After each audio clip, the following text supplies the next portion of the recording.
हमसे जुड़े रहने के लिए हमारे YouTube चैनल को सब्सक्राइब करें और नई वीडियो की नोटिफिकेशन के लिए बेल आइकॉन को दबाएं। अगर आप ये वीडियो Facebook पर देख रहे हैं तो लाइक जरूर करें और ज्यादा से ज्यादा शेयर करें। धन्यवाद। और उसके बाद अब हम चलते हैं तीसरे पॉइंट पे। तीसरे पॉइंट पे चलने से पहले आपको एक छोटा सा वीडियो दिखाते हैं इन लोगों का, ध्यान से सुनना। फिर क्या किया इन मूर्खों की भीड़ ने। पुण्यात्मा, एक पुरानी कहावत आपने सुनी होगी, जीवित हाथी लाख का और मर जाए तो 1.25 लाख का। क्या? जीवित हाथी ₹1,00,000 का और वो हाथी अगर मर जाए तो कितने का बिकता है? 1.25 लाख का, क्योंकि मरने के बाद फिर उसकी हड्डियां, चाम, दांत, पता नहीं क्या क्या काम आते हैं। तो इन लोगों ने जमुनिया गांव के पूर्व सरपंच अर्थात सतलोक आश्रम मैनेजमेंट हरियाणा के मंदसौर के जिला कोऑर्डिनेटर देवीलाल मीणा को, जिसकी आरएसएस वालों ने गोली मार के हत्या कर दी सत्संग में, इन्होंने उसको हाथी बना दिया। हाथी कैसे? जब तक वो जी रहा था तब तक उसने लाखों रुपए दान किए होंगे। तो जीवित हाथी तो इनके लिए ₹1,00,000 का था वो देवीलाल। और मरने के बाद क्या किया मैनेजमेंट वालों ने संगत को मूर्ख बना के कि देवीलाल के शरीर को फूकना नहीं है, शमशान घाट नहीं ले जाना, और पूरी संगत को इकट्ठा करके 1500 लोगों को और देवीलाल की उस डेड बॉडी को, उस मरे हुए शरीर को, उस कव्वे की बीट को रोड के ऊपर चारपाई पे लिटा दिया, ऊपर लाल कपड़ा डाल दिया, लपेट दिया उस लाश को। रोड के बीच में जाके देवीलाल की डेड बॉडी की खाट पटक दी। हजारों भगत वहां इकट्ठे कर दिए। और क्या डिमांड की सतलोक आश्रम मैनेजमेंट हरियाणा वालों ने प्रशासन से? 5 करोड़ रुपए की डिमांड। 5 करोड़ रुपए। पहले सुनिए थोड़ा सा आप इनका, ये डेड बॉडी वाला ये वो अखबार की कटिंग है, मैं आपको दिखाऊंगा। 5 करोड़ रुपए की डिमांड की इन्होंने प्रशासन से, उसके बाद हम इस शरीर को फूकेंगे। मध्य प्रदेश के मंदसौर के गांव भैंसोदा में चल रहा था संत रामपाल जी महाराज का सत्संग, जिसमें अज्ञात व्यक्तियों ने चलाई गोलियां और एक व्यक्ति की हत्या पर मृतक शरीर को रोड पे रख के संत रामपाल जी महाराज के अनुयायी प्रशासन से कर रहे हैं मांग, जल्द से जल्द कार्रवाई हो इन लोगों पर, जिन्होंने फायरिंग की और तलवार और डंडे लेकर के सत्संग स्थल पर घुसे। एक व्यक्ति की हुई थी हत्या, उसको लेकर के संत रामपाल जी महाराज के अनुयायियों की आज लगातार मांग, सख्त से सख्त कार्रवाई की जाए ऐसे अत्याचारी व्यक्तियों के ऊपर।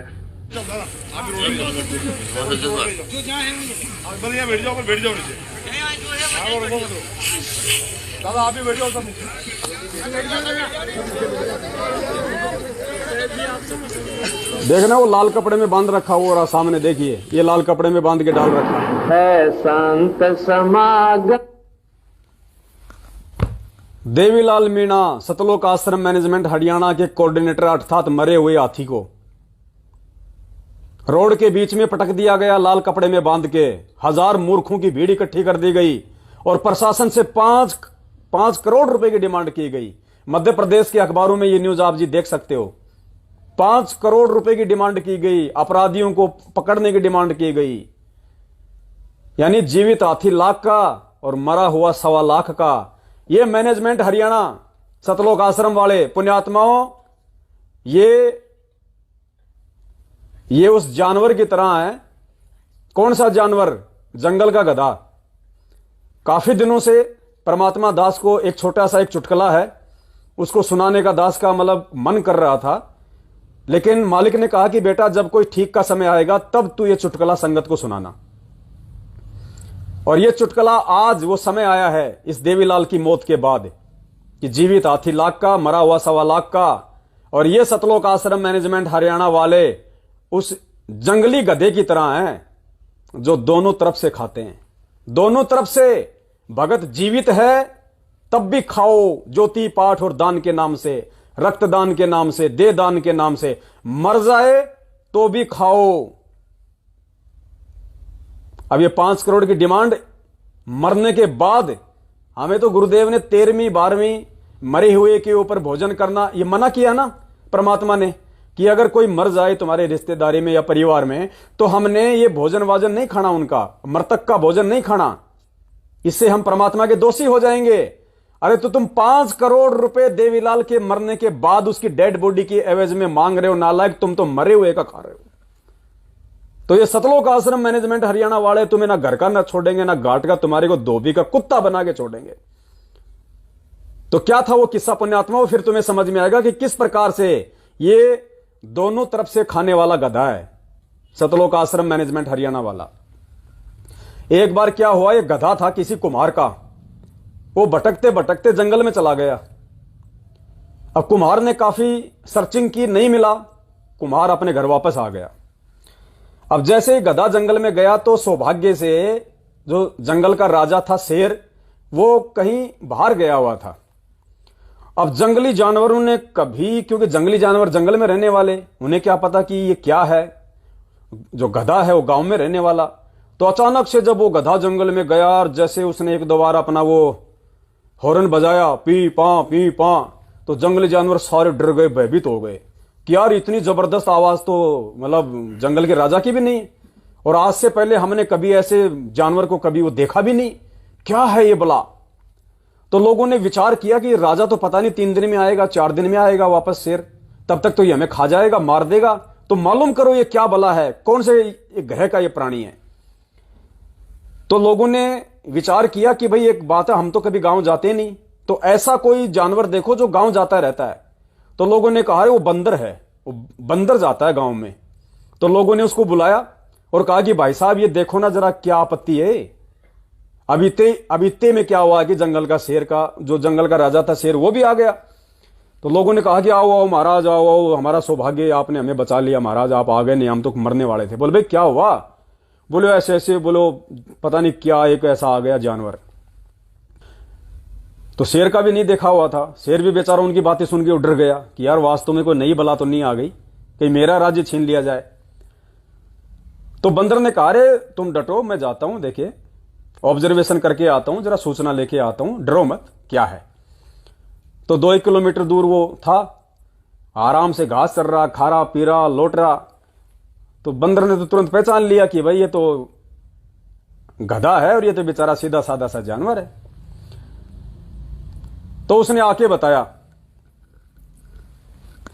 कि महाराज डरने की आवश्यकता नहीं है, वो तो गधा है और वो तो गांव में बेचारा सारा दिन वैसे कुम्हार के लट के नीचे रहता है, उससे क्या डरने की जरूरत है, ना उसके कोई ऐसे दांत हैं, ना कोई सींग है, ना वैसे किसी को मारता है, वो तो वैसे बेचारा डरपोक प्राणी है।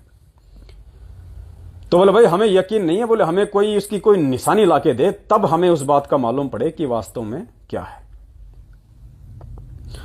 अब उसने देखा यार ये क्या किया जाए, किस प्रकार से क्या मामला बैठे अब इसका। तो जैसे ही उसने कहा कि आप आओ मेरे साथ, धीरे धीरे धीरे धीरे आओ। तो 5-10 जानवरों को लेके गया, बोला आप लोग झाड़ियों के पीछे छुपे रहना और मैं देखना किस प्रकार से उसका ऑब्जर्वेशन करता हूं मैं। बोला ठीक है। तो जैसे ही, क्योंकि अब वो गधा भी समझ गया, वो 2 बार आ गया वहां बंदर, तो गधा भी समझ गया कि दाल में कुछ काला है, ये जरूर कोई ना कोई चालबाजी खेलेगा। तो बोला चक्कर क्या है? बोले चक्कर, तो फिर वो जो बंदर था वो वहां गया उसके पास में, और बाकी जानवर शेर सब कुछ यूं देख रहे झाड़ियों में छिपे छिपे।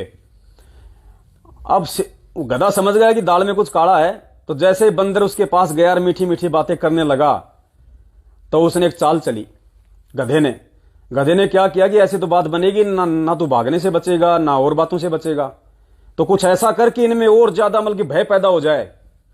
तो जैसे ही बंदर नजदीक आया, गधे ने मुंह से उसका मुंह पकड़ लिया और यूं हला मारा उसको खींच के 3-4 बार, और उसके तो वहीं प्राण निकल गए बेचारे के, बंदर के। अब वो जितने भी शेर थे, जानवर थे, वो तो सब वापस जंगल की तरफ दौड़ लगा दी उन्होंने। जैसे तुम डरते हो ना इन स्टेट कोऑर्डिनेटरों से, अपने नामदान संचालकों से, गुरुजी के भाई से, गुरुजी की बेटी से, गुरुद्रोही होने से, तो ऐसे ही वो शेर सब भग लिए वहां, डर लिए बेचारे। और यार ये तो कोई तगड़ी आफत है, बंदर को ही नहीं छोड़ रहा, बताओ जब हमारा क्या छोड़ेगा फिर ये। अब वो डर गए, भयभीत हो गए। बोला भाई इससे छुटकारा मिले तो कैसे मिले इससे? तो बोला भाई और कोई तरीका अपनाओ। तो वहां पे एक आ गया वो कौवा, उसने कहा अरे बात क्या है भाई, क्यों घबरा रहे हो, इतने 4-5 दिन हो गए, जंगल में कोई चहल पहल ही नहीं है, ना कोई मरा ना कुछ और। अरे बोलो ये है ना कौवा, बोलिए गांव में जाता रहता है, बोले इसको ट्राई करो। बोलो भाई देख ऐसी ऐसी बात है, पता नहीं क्या है। बोलो तो उसने कहा कि कहां है, तो कौवा वहां गया, कौवे ने जाते पहचान लिया कि भाई ये तो गधा है। वापस आके उसने समझाया उनको, बोले भाई वो तो गधा है, उससे डरने की आवश्यकता क्या है। अब वो शेर बोला रहा है, वो बंदर भी ये कह रहा था कि वो गधा है और उससे डरने की क्या आवश्यकता है, हम तेरी बातों पे यकीन नहीं हमारे को। बोला देख यकीन तो तुम्हारे को करना पड़ेगा। तो लोगों ने सलाह मशवरा करके कहा कि चलो एक बार इसकी बात पे और यकीन कर लो। तो बोला भाई चलो, बोला आप लोग झाड़ियों के पीछे छुप जाना। बोले ठीक है हम झाड़ियों के पीछे रहेंगे, बोले हमें पता है बोले उसका अभी तक। तो शेर भालू चीतेर सब झाड़ियों में जो छिप के देखने लग गए, गधा वहां चल रहा। अब इतने में जो कौवा था उसने क्या तरकीब निकाली, उसने उसको शेर को और उन सबको बोल दिया कि देखो मैं एक काम करूंगा, मैं उसकी लीद लाके दूंगा आपको, और लीद से तो आप लोग ये पहचान ही जाओगे कि भाई ये गधा है या कोई और जानवर। हाँ बोलो अगर लीद तूने ला दी तो जानवरों के अंदर कुछ वो जैसे कुत्ता होता है, बिल्ली होती है, इनमें कुछ मतलब की स्मेलिंग जो है वो पावर होती है, ये मतलब सुन के बता देते हैं कि ये कौन सा जानवर है, शाकाहारी है कि मांसाहारी है। तो बोला भाई हमें तू उसकी लीद लाके दे दे, उसका चोथ लाके दे दे, हम पहचान जाएंगे कि ये क्या है और क्या नहीं है। तो गधे ने तो क्या करना था, उसकी लीद लाके देनी थी, बाकी सब यूं देख रहे थे। तो गधा समझ गया कि भाई अब ये कौवा है, जरूर मेरी ये पोल पट्टी खोलेगा। तो अब वो पता नहीं, अब वो गोबर करे 2 घंटे में, गोबर करे वो 4 घंटे में। तो कौवे ने क्या तरकीब की कि ये जल्दी से मतलब लीद कर दे, उसकी पूंछ के पास बैठ कर उसकी गुदा के पास में जाकर चोंच मारने लग गया। गधा समझ गया कि भाई मामला है गड़बड़। तो अब उसने क्या किया कि गधे ने भी दिमाग लगाया, क्योंकि जब मौत आती है तो हर आदमी अपना दिमाग लगाता है। तो गधा समझ गया, तो गधे ने क्या आगे पूंछ ऊपर उठाई और चोथ करना शुरू किया। अब जो कौवा था उसको बड़ी मतलब जल्दबाजी हो रही थी कि मैं जल्दी करूं, मैं जल्दी करूं और शेर को जाके इसका चोथ दिखाऊं, इसका लीद दिखाऊं, मेरे को पता नहीं क्या इनाम दे देगा। तो जैसे ही गधे ने चोथ करना शुरू किया, अब उसको कहां इतना इंतजार था, जैसे ही चोथ उसको उसकी गुदा के अंदर दिखाई दिया तो कौवे ने सोचा क्यों ना चोंच मार के अंदर से निकाल ले। तो कौवे ने जैसे चोंच मारी, गधे ने तुरंत अपने गुदा द्वार को बंद कर लिया और उसकी जो मुंह था कौवे का वो उस गधे की गुदा के अंदर यूं हो गया और वो बाहर यूं कर रहा, फड़ फड़ फड़ फड़ पंखों को हिला रहा। और वो शेर वगैरह और चीते और भालू इन्होंने देखा और वो तो वहां से डांग मार दी, भाग गए जंगल में। और बोला ये तो तगड़ा है भाई, ये बड़े जानवर आगे से खाता है, छोटे जानवर पीछे से खाता है। डर गया पूरा जंगल। तो पुण्यात्माओं, ये सतलोक आश्रम मैनेजमेंट हरियाणा वो गधा है, ये जीते जी भी भक्तों को खा रहा है ज्योति पाठ और दान के नाम पे, और मरने के बाद भी ये उनकी डेड बॉडी के नाम पे भी खा रहा है। दे दान के नाम पे खाओ, चाहे देवीलाल मीणा जैसे लोग जो मर गए, मरने के बाद में प्रशासन से 5 करोड़ रुपए की ये डिमांड करके ये मरने के बाद भी खा रहा है। इन मैनेजमेंट वालों के लिए संगत कोई भगत नहीं है, बल्कि हाथी है, हाथी, जीवित हाथी, लाख का, मरा हुआ 1.25 लाख का। तो पुण्यात्माओं, ये बहुत भयंकर काल भगवान का जाल है जो आप और हमारे साथ में ये खेला जा रहा है।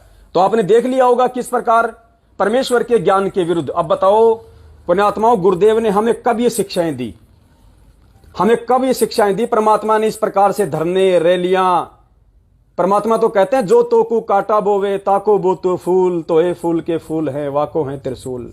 कबीरा आप ठगाइए और न ठगिए कोई। अब ये तो दुनिया को ठग रहे हैं, 5 करोड़ रुपया सरकार से डिमांड कर रहे हैं। सरकार कोई मेहनत मजदूरी करती है क्या? सरकार कोई नरेगा में काम करके देगी 5 करोड़? सरकार कहां से देगी तुम्हें 5 करोड़? अगर देगी भी तो वैसे तो तुम्हारी ये घटिया सोच है, तुम्हारी बालकों वाली सोच है। सरकार तुम्हें 2 रुपए नहीं देने वाली, लेकिन काल ने तुम्हारे से इस प्रकार की डिमांड करवा के तुम्हारे जो है वो कर्म फुड़वाने थे, उसने फुड़वा दिए। मिलना तुम्हें चवन्नी भी नहीं है। ये तो संगति मूर्ख है जो तुम्हें दे रही है, ये दुनिया मूर्ख नहीं है। दुनिया तुम्हारे झांसे में नहीं आने वाली।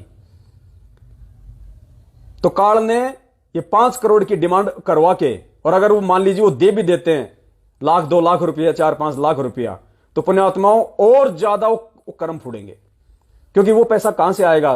सरकार के पास। दारू का टैक्स, बूचड़ खाने का टैक्स, जहां पे बकरे काटे जाते हैं, पाडे काटे जाते हैं, गाय काटी जाती है, सरकारी ये कत्ल खाने। टोल टैक्स का टैक्स, जनता दुखी, गालियां निकालती सरकार को, हाय हाय बद्दुआ। वो टैक्स का पैसा तुम्हारे को देगी सरकार, और उसको जब तुम खाओगे तो क्या बनोगे? नरकगामी। तो अब तुम कितनी कोशिश कर लो, तुम कितना प्रयास कर लो, जब तक तुम सत्सेवकों से नहीं जुड़ोगे, जब तक तुम साध संगतियों से नहीं जुड़ोगे और परमेश्वर के वचन पे चलना शुरू नहीं करोगे, काल तुम्हारे कर्म फोड़ता ही रहेगा आगे से आगे। तो पुण्यात्माओं, ये जंगली गधा है सतलोक आश्रम मैनेजमेंट हरियाणा। ये जीते जी भी खा रहा है, ये मरने के बाद भी खा रहा है। और देखो वो हजारों की संख्या में लोग जो डेड बॉडी को लेके, उस डिमांड को लेके जो रोड पे बैठे हुए हैं। अरे नालायकों, डिमांड किसने की?